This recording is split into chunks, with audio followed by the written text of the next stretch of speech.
Hi, my name is Megan Elena. I'm a dating and relationship coach as well as a life coach.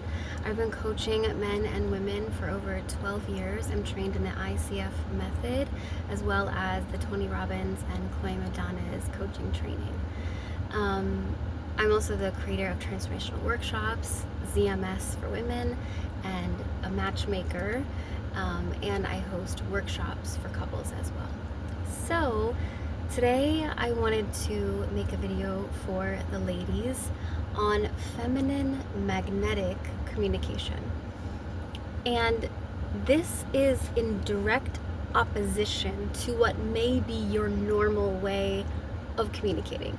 And so I'm going to give you some examples of a harmful approach that actually is harmful to creating the connection you want with men, and a healing approach. So that is the example of the feminine magnetic communication that I'm speaking about. Okay, so let's say there's a particular issue for you going on with your man, and he did something that really frustrates you or bothered you. You didn't like the way, let's say he asked you to do something, then he didn't thank you or something, or he criticized the way you did something that he asked you to do, or he was really harsh or really rude with you about something. Okay, if your response or reaction to that is an accusational comment that you think somehow it's going to get him to want to change, I want to just remind you right now that that type of communication never, pretty much never, at least 90% of the time, maybe 10% window of males are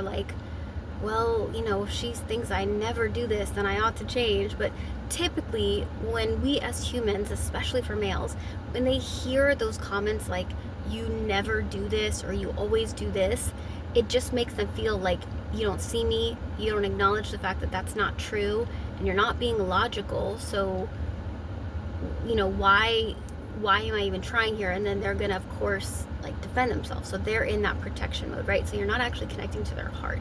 So if you say, for example, you always criticize me, or you never do this, and don't you see how when you say that, it is, harmful and it hurts and da-da-da. All of those, and especially notice my tone too, all of those were coming at a critical, kind of condemning energy.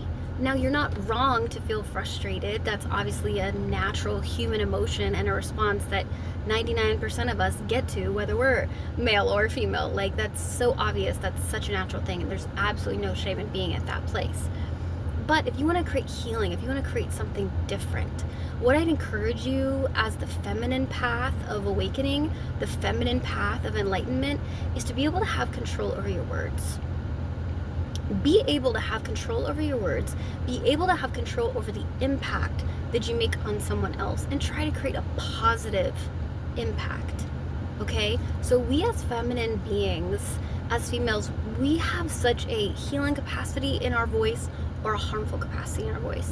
We don't want to use it for harm. It's so much better when it's used as a healing gift. Okay? So you can use that same moment and instead say something that's actually an invitation. So this is the shift here. The feminine magnetic communication is when you speak, allow it to be an invitation.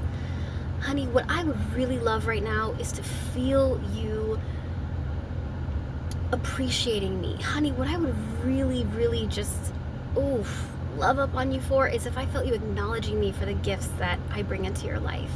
And I want to celebrate you if you're able to do that. There's a difference between